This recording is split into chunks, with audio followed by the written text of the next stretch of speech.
Where this week we'll be recycling some old rubbish as we're going green. Joining me tonight on our solar panel, we have the sustainable Bill Bailey, the recyclable Danny Baker, the impossible Jeremy Clarkson,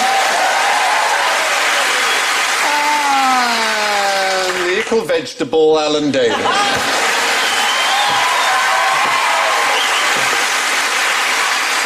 And in the interests of reducing our carbon footprint, we've switched off the electric buzzers. We've given our panel, yes, a selection of fully renewable wind and calorie-powered woodland whistles to attract my attention.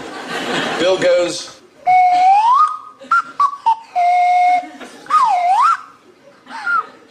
Excellent, thank you. Very good, very good. And Danny goes... Buttless. Oh. Thank you very much, everyone.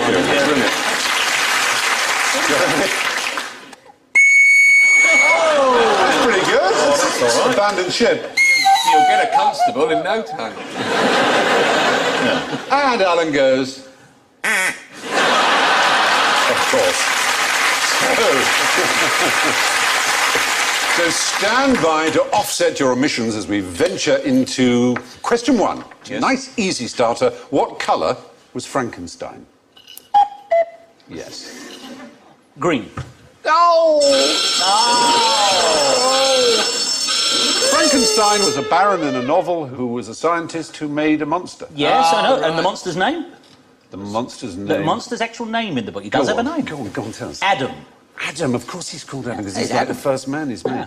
So, yes, what colour, obviously, was Frankenstein's monster? Oh, Yep. green. But, no, purple. No, well, I was going to say it's sort of grey colour, but that's because I only ever saw him in black and white. No. I don't really know what She didn't write a black and white book, except in the sense the print was black and the paper was white, but she used coloured words, and she did describe Mary Shelley, who wrote the novel, of course. In 1818. Dawn is yellow. Yellow is the answer. His yellow skin scarcely covered the work of muscles and arteries beneath. Oh. His hair was of a lustrous black and flowing, his teeth of a pearly whiteness. When she says it's scarcely covered, does she mean there were gaps? Yeah, because he was like a dead body had been brought back to life. Bits of them. So he was like, like the mummy. You remember when the mummy gets, in the movie, gets... Bits come off. Imhotep.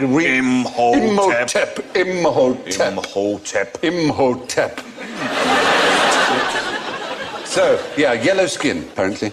Amazing. The novel, Mary Shelley's novel, sold how many copies, do you think, when it came out? 1,200 million. No, just 500. It wasn't considered a success. One thing made it a success. A few years after it was published. Theatre. Oh. People realised it would make really exciting theatre. And T.P. Crook played the monster, made him famous. He's the Boris Karloff of his day. And over the next 4 years, 14 separate productions in London, Bristol and various other cities took place. And then the book just took off and it became so famous that by the time cinema was invented, of course, it was one of the earliest subjects for cinema. It suited it very well. And then when colour cinema came out, for some reason he got a bit green in the face. Around the gills. But when the Incredible Hulk was created, what colour was he? You see... Well, he was green when he was a Hulk. He was not originally. Wasn't he a purpley colour? No, he was grey, oddly enough.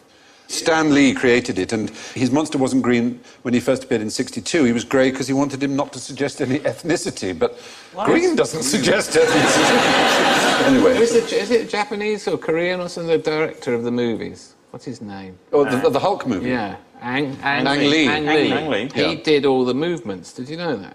No, I didn't know that. They CGI'd the Hulk in. Yeah. So every time he goes, he put on one of these suits with like Andy Serkis, yeah. And then they had him doing lots of Hulk stuff. Wow. But he wasn't really very Hulk-like. He's about 5'4", quite narrow-hipped. Yeah. So when the Hulk leapt out the building, he kind of went, "Hey!" In fact, when the Hulk comes out, if you go, "I saw," it really, really works. And he jumps and he kind of goes, "Hey!" In the first 3 Superman comics, he can't fly. How lame is that? He ran to his destination. Did he? Yeah. The first 3 Faster than Superman. Superman did. Superman couldn't fly in the initial comics. my He became flying after a while when they realised this is a bit, him waiting for traffic lights to change is all a bit pedestrian. And he began flying after that. Goodness. Along with Beppo, the super dog, and the super horse, and is it the stable? Yes. And Supertramp. And Super Yeah, Tramp. yeah. Was it a cost? No, it couldn't have been a cost thing in the comic, could it? No, because it it wasn't. Because it's Star Trek. They had to invent beaming because they couldn't afford to land the shuttle on the planet every week. Oh, is that why they did it? Yeah, because otherwise they'd had to right. have had the model going wobbling down on cotton and. Sorry, Jeremy. You're saying it's a model. What do you mean? You're saying it's not... Oh dear. Oh dear. Energized, isn't it? You know who That's made what Star it is. Trek? Lucille Ball. I Love Lucy. Well, it was her studio, Desi. Yeah, but even so. And Mission Impossible, too. And Mission Impossible. Lucille Ball met her husband on the set of RKO, and what a great story. 5 years later, they bought the studio, chucked out the name RKO, called it Desilu, made Star Trek. Lucille Ball. I Love Lucy. Yeah, I Love Invented, Lucy. and therefore invented teleporting. So Lucille Ball invented teleporting, so we just discovered. Yeah, well, Frankenstein's monster was, in fact, yellow in the book. Anyway, now, where is the best place to mine gold in the UK? Oh, who got there first? Underground. Go on. What? Underground? You'd think, wouldn't you? You'd think it was underground. Yeah. But that's not the answer. Probably the dentist. That was a very interesting thought. Jimmy Savile's toilet. That's where he keeps it, stuffed up under the rim. Yes. You get from a ton of... Toilet, Melvin, there's my rings.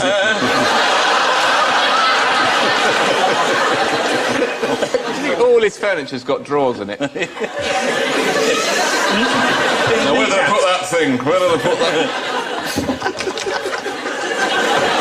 So jealous. Sorry, Steve. That's fine. For a ton of mineable ore, you get 5 grams of gold. Yeah. Whereas a ton of what I'm thinking of will yield 150 grams. Dead bodies. No. No. Mobile phones. Mobile phones, of which we throw away 1.5 million a year. And so much gold can be got from them that in Japan in particular, where there's not much natural resources of any particular kind, they have the sort of corner of the market in eco-recycling. And mobile phones is a big one. And they get it from sewage plants as well. What? Little tiny specks of it from industrial effluent. Gold used in so many processes, and little bits of it waste, and it can be recovered. Oh, great. Isn't that amazing? It is a terrific thing. And from a ton of mobile phones, you may get 150 grams of gold, but how much copper? 300. 100 kilograms! 100 kilograms of copper. I raise you. That's pretty good, isn't it? Yeah. That's pretty good. And 3 kilograms of silver. Is there anything in a mobile phone that isn't a precious metal? Mine's mostly plastic. I know, it seems that way, doesn't it? But inside, look at that, there's a lot going on. little bit of a tiny cold tan as well. A bit of fondant, right in the middle. Fondant, there is. Lovely fondant. Just in the middle. Isn't it supposed to be that if you've got all the gold in the world, it only forms a cube like the size of that screen? It's a bit bigger than that. I believe it's 55 feet side to side. All the gold ever mined. 50 Yeah, a feet cube side of to side. 55 by 55 by 55. And coffee, of course, gold blend. Yeah. And you're not counting gold blend there, actually. No. I'm going to break the bad news to you later. In all of human history, the amount of gold that has been gotten out of the land amounts to 3.3 billion ounces. Just a heck of a lot. Well. But in the oceans, they reckon there's 25 billion ounces. Ah. 8 Washed times away more. in the- Just in the seawater. It's like 10 parts per trillion. Disgusting. Isn't it? Yeah.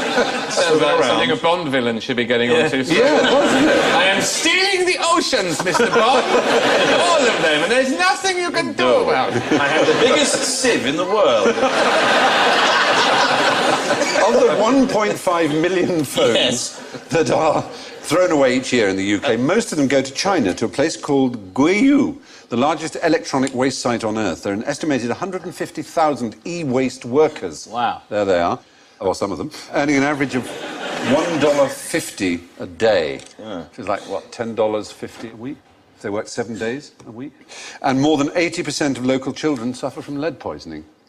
So it's nice to recycle, but that's clearly not the way to do it. But they are very useful mobile phones, aren't they? That's what Yes. we mustn't forget. They are. So, this is obviously very bad, but there's a price an upside. You wouldn't know, you haven't got one. But, No, I haven't. But they are, I like mobile. He hasn't got a mobile telephone. No. Really? No, it's extraordinary. People think it's some kind you of... never had one? I've never had one, no. I can't think of anything worse than being contactable all the time. The easiest way is to have a mobile phone and no friends. That's what I do. I find that very easy to believe. That just shows the price we pay, though. We do. It's pretty astonishing. I've got no conscience about it, of course. No, Have you got a computer? have I? No, I know. Have you got yes, yes, of you course. email. Well, there's computers there. Look, you Yeah, can there are have- lots of Not computers. mine. Look at that.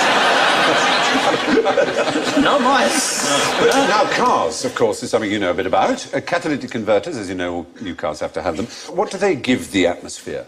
Well, carbon dioxide in huge quantities. They do that. They're not very green in that sense. But also, some people, I think, they give off so much of this element that quite soon we may be able to harvest it from the roads.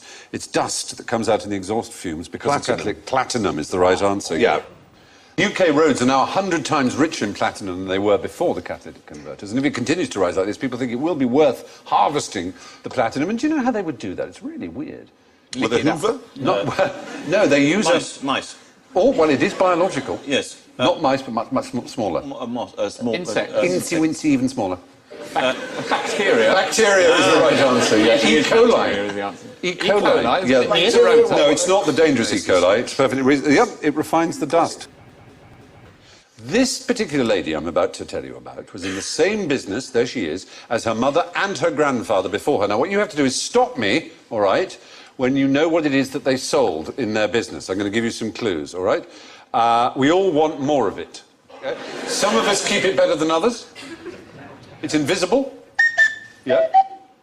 Time. Yes, it's the Time. right answer. They invented time. No, they sold it. I was going to say, I think I remember what William Hartnell looked like. And it wasn't like that. No, they sold it. Oh, they sold How would you sell time? How could you make a living selling... What period? They started in the 19th century and went all the way on up to 1940, 4 generations of the family. Time shares. You get a flat in Malta for 2 weeks in a... No, Is this something to do with Bristol being 11 minutes behind it's London? not exactly to do with that, but it's to do with the fact that in the 19th century it started to become more important to keep time, and there was only one clock, the Greenwich clock, that keeps official GMT, Greenwich Mean Time, and this woman would go with her pocket watch, which is a very fine pocket watch, and she would, once a week, put the time right, and then wander around London, and people would pay to have a look at her watch. And she made money giving people the time. Businessmen had a subscription to her It business. sounds very, very much like a scam, some sort of a euphemism. And what is going on here? Hey, just looking at my watch, officer. In this dark alley. You'd think, wouldn't you? Stop her to look at her watch. Yeah, her name was Ruth Belville. A what? It was a John Arnold pocket chronometer, number 485786. And they cornered the market in it from 1836 to 1940. And there were only Over 3 of 100 them years. ever did it. So Well- one person at a time. Yeah. You'd be lucky if you could find them.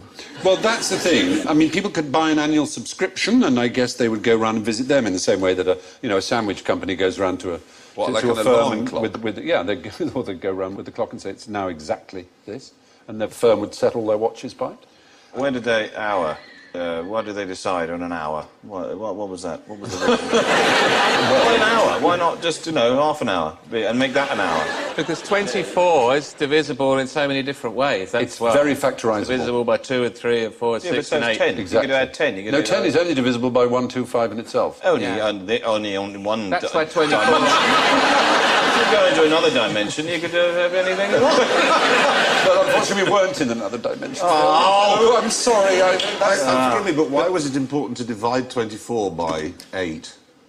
Yeah. Well, no, to have as divisible a system as Why possible. wouldn't it be 100? Why not have 100? Make it all up to 10. If you want to do that, then Can you I can make it have up a 10? plan to decimalise time, I'm if you like. changing it. In fact, I'm going to live my own. I might make my own. In Yeah. fact, I'm going to cross 2 of these off. Let's have a vote. What should we vote on, though? This number? 3 and 8. Yeah. Well, last night you joined the show. No, you can't do 1 to 10 because then we'll never have 11s ever again. So, No, I'll leave it at 9s. so look, can you just... 9s? 9s. So what is your system? How many hours are in your day? 20. 20 hours of It's nice and daylight. simple. We call it a hurrah.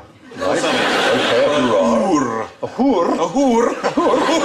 Strumpets. The prize is a whore, I think. 20 strumpets. Yeah. Right. Well, there are a number of objections, obviously, that I'm not the one to make them.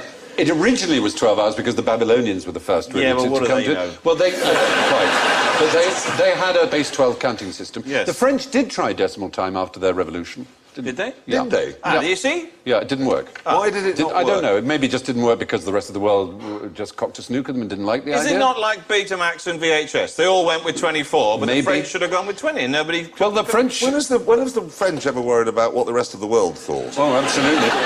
Well, we have 10 fingers Yes. and 10 toes, and then you could count off the bits, the sections of time You by each still one want of to your digits, tell the couldn't you? time. What time is it? About What time is it? 1, 2, 3.5. 2 minutes past 4. What Yeah. would that be then? About 6. About 6, yeah.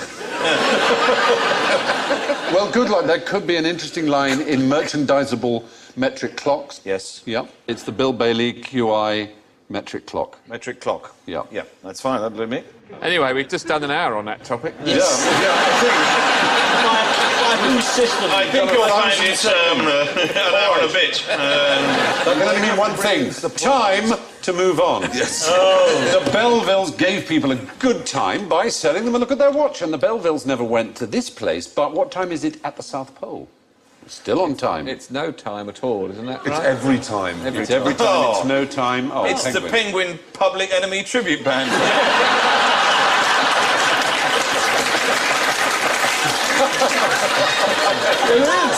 Yeah, because all the time zones, obviously, which are like that way, meet at the South Pole, don't they? Yes, they do. And it's not true about the compass. That's the most... You know, it's the magnetic North Pole.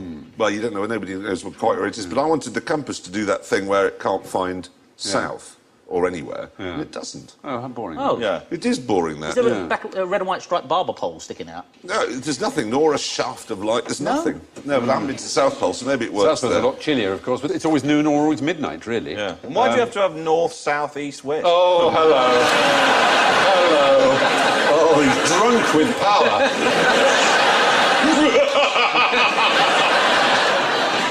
All the time zones converge at the poles, but the default time in Antarctica is GMT, is the one they use there. Oh. But now, it's time to eat up your greens now. This is very important. According to the Vegetarian Society, why are people who don't eat meat called vegetarians?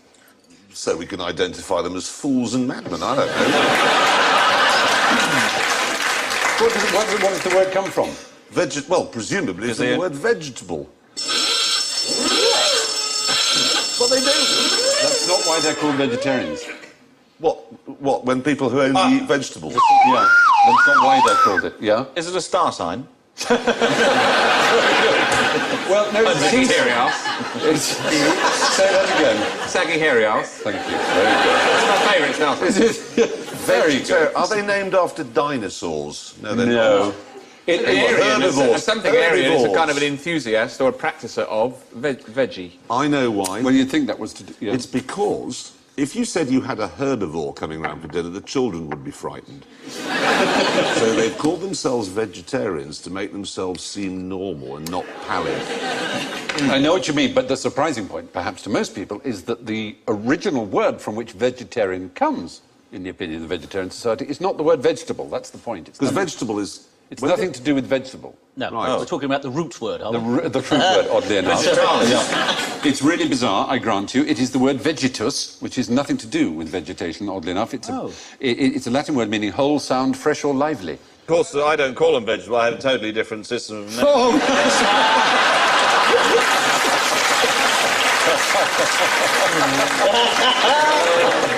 the official UK Vegetarian Society, the VS UK, which is the oldest vegetarian society in the world, they say that's the origin of it, the word vegetus, not the word vegetable.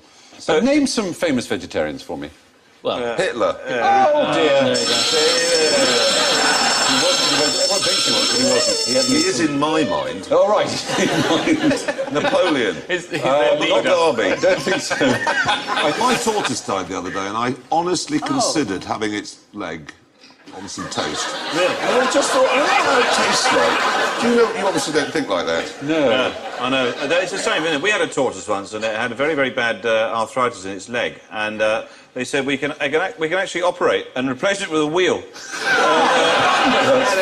do that, don't they? Yeah. Actually, casters, so they can go in all directions. Oh, We thought about taking all his legs off and just putting wheels on all of them. Yeah, that would have been wrong. And then a little engine on the shelf. Aerial. Send you down a shop for a Oh, yes, an aerial on a spring. Well, you could put peanuts on it. I bet you couldn't do that. I bet you someone would object if you motorised a tortoise. the RSPCA first. Oh, because you can have lorries like... Political correctness gone mad, Dave. Can't even mutilate a tortoise anymore. I'm not suggesting you mutilate it. You know who would You object? had a tortoise. Vegetarians would object. It could keep its legs. I'm thinking of some like a Bigfoot truck in America. With big wheels that could be detached so that it could be a tortoise and run around and eat weeds. And then, Its legs and go then up. you could, when you wanted to go shopping, you could just send it off to the shop. A transformer tortoise. Yes. And there's great big ones in the Galapagos Islands. Oh, they're They terrific. could bring quite big, substantial pieces of furniture back for you. Put wings on them and they could take off. They could, yeah. You could get those wheels. You Tortoise's just... tongue. Anyway, that's good. Good talk. Mad, but good. And the Vegetarian Society claims that the word vegetarian comes from vegetas. Everyone else thinks it's because they eat vegetables. But why are vegans called vegans? Or vegans, if you prefer. From the planet Vegas? Ah, well, that's Vague. be the suggestion. Oh, okay. From the root vague. Vague. No, what do you eat? They're probably the least vague eaters there are, though, aren't they? They're very specific. Vegans Well, are vegans allowed are different from vegetarians. Well, they are. How? Well, vegans don't eat eggs or cheese or anything like that. Dairy. It's dairy, isn't it? And Or anything dairy. Anything from an animal, yeah. anything from... Oh, look at Peter Tatchell at the end there. There's the advert. I'm afraid he's not much of an... These isn't. are vegans. Can you recognise them? Yeah, Tom Bob York, Marley. isn't it? Tom York from... That's not Bob Pamela Marley. What are you Anderson. talking No, about? it's Benjamin Zephaniah, the Yes, poet. yes. Benjamin And Zephaniah. on the left, the pneumatic lady, Pamela Anderson. Pamela Is Anderson. she a yeah. vegan? She's I've got her a right. vegan or vegan, yes. And Peter Tatchell, yeah. Are they all vegans? Vegans, yeah. They're But not a healthy Her looking breasts are bunch, made are they? of plant matter. Yeah. Well, otherwise you can't feed your children. It's stuffed with pulses and beans. How do you know that? Pulses. Well, they must be. She's a vegan. You possibly can't be made out of leather, can they? I don't think they actually remove their own flesh from their body and replace it with plant material. I think they're allowed to have their own flesh. You could add a couple of cow's udders strapped on them. But anyway, how did the word arise? How did it arise? What's it from? What's its Is it origin? an anagram or something? Is it a mnemonic of some sort? Not a mnemonic? No. It's actually the first 3 letters of vegetarian and the last 2 of vegetarian. Because it's the beginning and end of vegetarian is vegan. yes. If vegans knew that, they'd stop calling each other vegan. Well, Mark Bolan did that, of course. With Bob Dylan's name. yes. Mark he Bolan, did. Yep. Bob Dylan. Yeah. Just cut it up. Yeah. And he was a Yeah. vegetarian. Was he? Yes, he was. He took cocaine, but he was a vegetarian. Which comes from a vegetable. Yes, it does. Comes from a leaf, I suppose. and he's normal, so there. That was the worst ever time that a hero's death was broken to me. My dad told me I was a huge T-Rex fan, massive T-Rex fan. And the night he died, tragically over in Barnes, I went to bed early and I was woken up by the next morning by my dad, who didn't have a lot of time for your pop stars and stuff, but equally he was a fairly, straightforward fella. I don't think he knew how much he hurt me when he came in my cup of tea the next morning to get me up. Here's your tea. Oh, what? Who's that bloke you like? Who? The one with the stars on his face. Mark Bolan? Yeah, gone, dead. That was how I heard awful, isn't of the it? passing of Mark Bolan. It's like how my neighbour broke the news of our cat dying to me. It was so insensitive. He was trying to be friendly and he said, I think, he goes, you got your cat one with the coloured collar? I went, yeah. He goes, oh, I think it's dead. I think it got hit by a car. I went, oh, well, why do you think that? And he goes, well, it's completely flat. All right, good, well done. So he was woodwork teacher Donald Watson, who coined the word vegan in 1944. Now, all four of you are, obviously, babe magnets. But what's a cow magnet? Bull with a big horn? Sorry. Very good. It's a gift. A hedge. A hedge? A hedge, yeah. Cows, they gravitate towards the hedges. I've got a friend who's afraid of cows. Yeah, a lot of people are, quite He's right. really afraid of them. Yeah. He said to me they can rear up. Talk about rear up, they can't rear up. And I said, you've been ridiculous. No. He goes rambling. He says, there's no attacks I've never of cows seen a on cow people. He's rear afraid of up. horses as I've well. seen a bull rear up Then on a one cow. day, I saw him, he said, I've got something to show you. And he got a clipping out of the Metro, the free paper. And a man had been attacked by cows, knocked over and assaulted by them. And he was an off-duty policeman, and he'd phoned up a police helicopter to rescue him.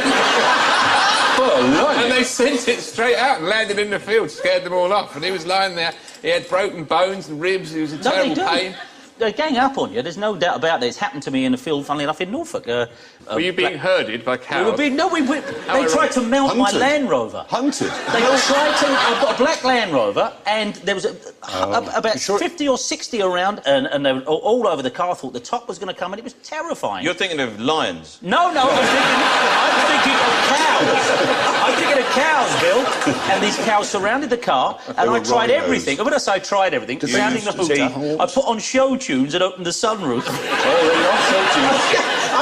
A Londoner tries to clear some cows. He's chewing straw in it. He's going to put some music on in a minute. Defying gravity Heavy from Wicked. metal. Let's see what this one's like. It was defying gravity from Wicked. No, they respond to Galvanised by the Chemical Brothers. That's what we should have played. Well, whatever it was, I couldn't do it. And in the end, you know, my wife quite really said, get out of the car. I said, I can't. The cows won't let me. I know the answer. Danny Baker is a cow magnet. Very good. I can't deny it. Well, the Land Rover. But here is a real cow magnet. Have a look. Pass it on to Jeremy, pass it back. Everyone can have a look. How would that work? That is a cow magnet. Made in Denmark. It's just a magnet. It basically is a magnet, but this happens to be a cow magnet. Green magnet. Is it the cows with the bells around their neck? Is this something to do with the fact it's made in Denmark? Not particularly, I don't think, no. Is it a cow as we know it, or is it a cow... No, it's a real cow.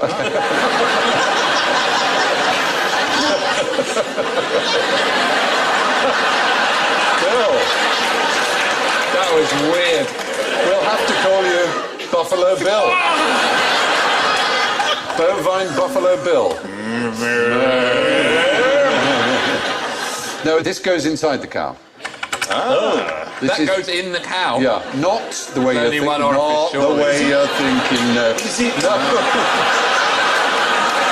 Is it when you want the cow to come to the milking shed? Yeah. If you just turn on the magnet in the milking shed and that's in it, Oh, no, it'll come. That's What brilliant. about the abattoir? Not the abattoir. No, it is simply that a cow in the course of its daily grazings will often pick up bits of metal in fields. There are things like the bits of wire in tyres that are used to weigh down the tarpaulins on the silage pits, bits of barbed wire, things like that. Gold. And they can cause inflammations in the stomach, bits of gold. And so a magnet is put into their stomach, and it attracts all the metal that they eat, and then eventually the gastric juices in their stomach will cause that metal to dissolve. Funny enough, Bill mentioned at the very beginning, you said something about they're all being attracted towards hedges, but someone thought, I wonder if cows actually have a sense of magnetism themselves. And they thought, how can we tell if cows face one particular way or if they're aware of it? And he used that old standby, Google Earth. This was an academic from a German university, and he studied 8,510 cows, and he found they tended to face north or south, a fact that's eluded mankind for thousands of years. That only something like Google Earth would allow you to see that. They're all looking that way. Only when the satellite was flying over. Well, yeah, true, but over quite a large patch of Earth. What do you think I guess they're they looking at? factored that in. Huh? Who knows? What were they looking at? The satellite passing Up over. one way, or the other, those, north or south. Oh, But not east or west, not north-east or north. Or Narth or Sweth. New ones. Yeah. Anyway, let's press on. We should. Cow magnets sit inside cow stomachs to attract stray bits of metal they've picked up while grazing. All right, let's be brutally honest. What do you think the Green Revolution has achieved? There are many things. They've done wonders for those expensive light bulb business. Yeah. Well, of course, it depends what you mean by the Green Revolution. You're probably just thinking of the general fact that people are trying to be eco-friendly these days, but there was something that was called the Green Revolution. Is it in Africa? Well, no, Asia? all over the world, actually. There's a man you probably haven't heard of. I have to confess, his name didn't trip off my tongue, Norman Borlaug. Probably because he's never been on Britain's Got Talent or something, so one wouldn't have heard of him. But he won the Nobel Peace Prize in 1970, and in the citation, it was said, Dr. Borlaug has saved more lives than any other person who has ever lived. Oh. Is he doing Probably something a about the billion taxi flight people. or More than something like that? Fleming. I was gonna say. A billion He people, saved they a billion. They think a billion people are alive because Clean of him. water, something like that? No, a new type of wheat. It simply tripled India's supply of wheat. India suddenly, in a short time, 10, 15, 20 years, became capable of sustaining itself. Do you remember, certainly when I was young, enormous starvation in India and Bangladesh? And That's of course, why you weren't allowed to not finish your tea. Yeah, absolutely. I was forever posting my mashed potato I hadn't eaten off to Biafra. Yeah. Because They the can have parents it would always when- say Biafrans could eat that, and I'd think, yeah, they're right, they're absolutely right, I don't want it, and I was only little, so I'd post it off. Yeah. So he invented a type of wheat which has saved a million lives, or means that a billion people are still alive now that wouldn't otherwise... I think it's a billion people are alive who would otherwise not be, and is it a would have strange died of wheat? starvation. It's hardier and higher yielding, basically. What this achieved was christened the Green Revolution, and of course there are downsides. It's a monoculture, as you might say, this wheat. It's spread everywhere. Although enormous numbers of lives have been saved, it has been a big threat to biodiversity, obviously. And the reliance on pesticides and things is not all good. But it is pretty astonishing, isn't it? But how do you get wheat to mate? Pollination? See, I've never... Yes, well, how does that happen? You turn down the lights. Well, it'd be... You asked the barley to leave the room. dim And the it lights gets in the its field. oats. Yeah. But anyway, Dr. Norman Borlaug is the father of the Green Revolution. May have saved as many as a billion lives, but has never been on Celebrity Big Brother, so we have no idea who he is. But from little green shoots to little green men, gentlemen. Imagine you've just received a signal from outer space. What's the first thing to do? Phone Sky News immediately so they can get a camera crew round No, where it was that's received. not the first No? thing to do. Don't tell anyone, keep it to yourself. There is SETI. Have you heard of SETI? Search Yes, for sir. extraterrestrial intelligence. Very good. Points for Bill. How do you think we found him? Indeed. SETI, Here's our finest example. You never will get a message from outer space, is that the answer? No, it's that Why, there is a... why shouldn't you phone Sky News and Well, tell I'll them to tell send you. a crew round? No, because there's a declaration of principles concerning activities following the detection of extraterrestrial intelligence that SETI have put out. First thing I said, check it's real. Important. Important. 2, tell all the signatories to the declaration and your national authorities. Not the press. Oh, right. You then tell astronomers online or via the Central Bureau of something or other, and then the discoverer, that's you, has the privilege of making the first public announcement. But that's the fourth step. Oh, OK. By the time I'm about to make the announcement, the authorities that I've previously contacted have put me in a dark basement somewhere under MI6 building for life. Proving that they do, yeah. This So- gentleman's from America. But What exactly did you hear, sir?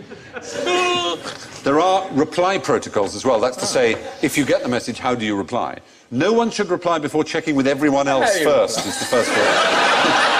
You reply saying, fine, thanks. The United Nations should finally decide if we reply. We should reply on behalf of all humanity, not one country or corporation or company. OK. The message should be published before transmission. Plans should be put in place to create an institution to manage the conversation, as replies might be a long time in coming, centuries or millennia. And somebody recommends the alien contact Max Clifford. It's such a very, very long way to the nearest place that it's Well, never... that's the point. It's mad. You could spend really as long as you liked planning all this. There's no need to rush. Yeah. Who's yeah, made really these rules anyway? SETI, the Search for Oh, okay. Extraterrestrial. They've got plenty of time on their hands, let's be honest. What we know from cinema is that there's a kind of beardy techie guy sort of doing this in the place where there's the computer screen and the stuff, and he's like that, and he's usually got a takeaway coffee or a donut, and suddenly somebody goes, and he goes like that, and he starts, oh my god, he goes like this, I got it, like that, and then the film starts, and it's And then a man like gets up and whichever turns on his movie own it is. indoor golf set. Yeah, exactly. Blows the dust off his telephone and calls the authorities. Exactly, and he calls. Well, it's beardy. Nothing wrong with him being a beard.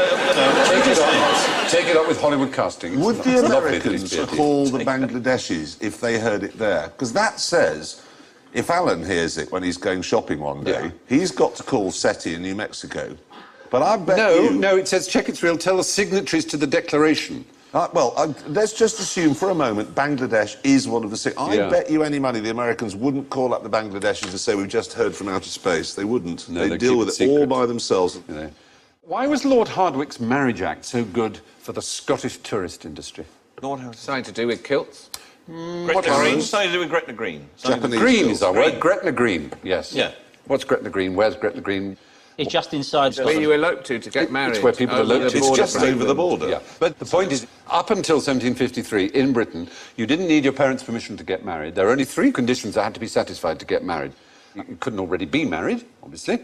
The girl had to be 12 or over. The boy had to be 14 or over.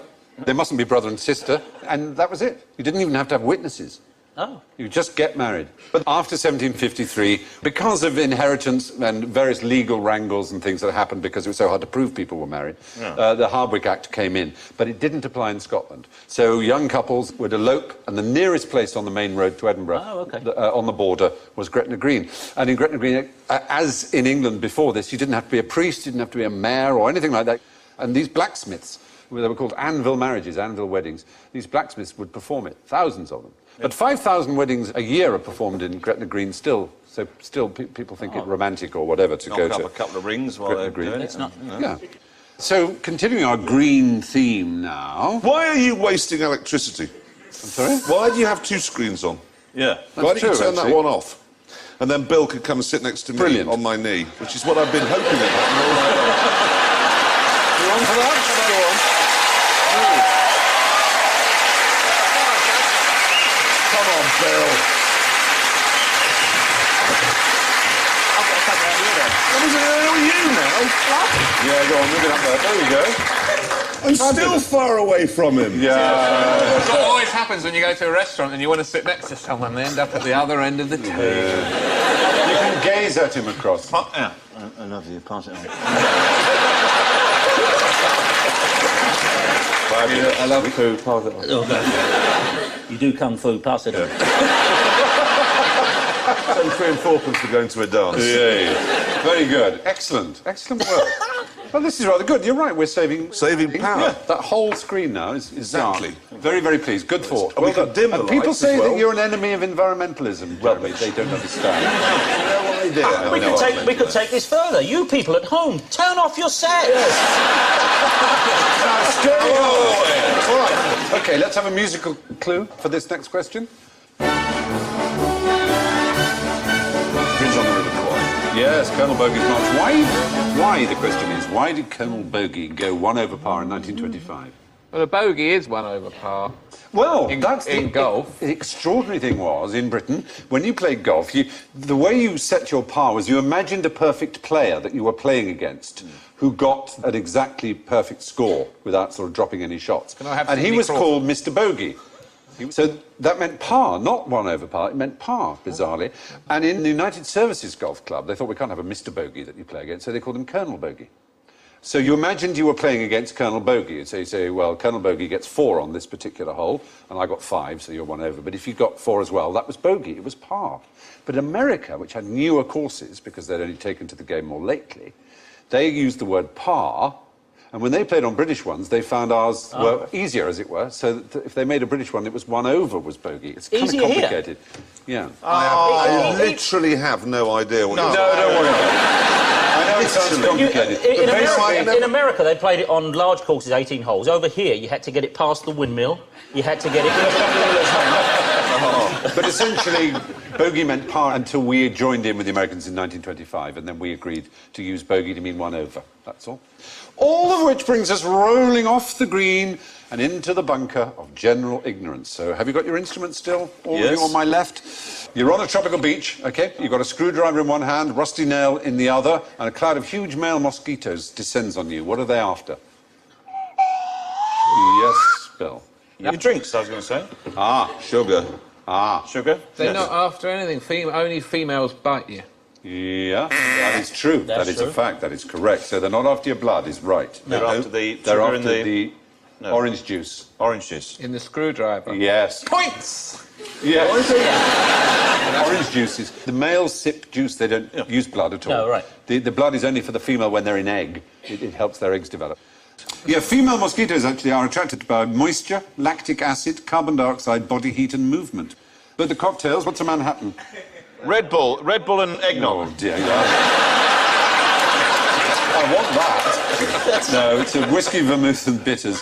Cuba Libre? Cuba Libre. Cuba Libre? Oh, that's rum and coke. Rum and Coca-Cola, That will make you pregnant. Daiquiri? Daiquiri. It's the bar where it was invented. Where? Floridita in Havana. Oh, right, very good, yeah. I can't remember for the life of me what's in it, but I can Rum's tell in you it. it's fantastic, and I could play the piano, I thought, afterwards. Very good. Rum, lime, It wasn't juice even a and sugar. piano, it was a table. Margarita. Margarita. Salt. Yeah. Salt round the Gin. edge. Yeah. Very unfair to taunt us with these drinks. Well, Sorry. not as much as a glass. Good, that's probably enough. Do any of us actually drink cocktails? I mean, does anyone outside Yes, of... do you know, Ken I've Only at recently had a 10:30 fortnight or of 2:30 solid. in your time. A banana Yes. daiquiri for breakfast is one of the greatest luxuries a man can have. Sex on the beach? Well, Whoa! all right. Banana Anyone know what's in Sex on the Beach? No. Sex on the beach. Vodka, peach schnapps, orange juice and cranberry juice. Oh, I like peach. Oh, and a little bit of crab sweat. Anyway, Get there you things are. going. The point is, it's the lady mosquitoes who bite you, the men folk just sip fruit juice and nectar. What harm can a wind turbine do? Kills birds. Yeah. Kill birds. He's working at a vent. The Royal Society for the Prevention of Birds recently announced that they can't kill birds. It was all wrong. Yes, I was. Yeah, well, you But- spotted that. Good. So, but they do harm another flying creature. Superman. Bats. Superman. They, No, no, they no, do yeah. bats in, Bats. trees, Do you know why? and goats. Did The they- goats that hang on to A man, a man in Taiwan reported recently that he lost 400 goats because they could no longer sleep. Because have you ever heard one? They Not couldn't one of those. sleep. They make an unbelievable Is that why they attract racket. bats? Because they... No, they don't get hit by the blades. It's the drop in pressure that is caused like that. They have, as mammals, rather like humans, rather soft lungs, unlike birds, which have harder lungs. And the capillaries burst in their lungs and they die. Just by the Other pressure issues change as well. near the turbines. It's quite nasty. Which brings us to the scores. Oh, my God. Oh, my heavens. Really? Well, yes, now look at this. Oh, dear me, Lord. Oh, in first place, with -5, is Bill Bailey. So close. So close. Done really, really well. With -7 is Alan Davis. The man who usually soars into the lead on our show and usually gets enormous numbers of points is only in third place with -13, Danny Baker. But I'm sorry to say, way off the pace with -27, Jeremy Clarkson.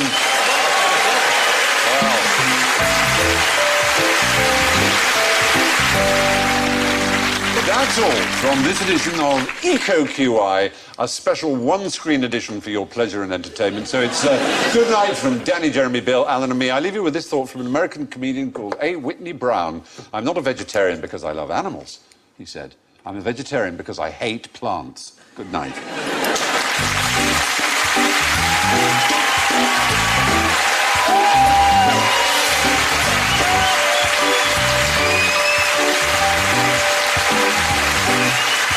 And the good news is there's good news. We've got Russell Howard's good news, new today, Thursday night at 9. No ads now, just more QIXL in moments.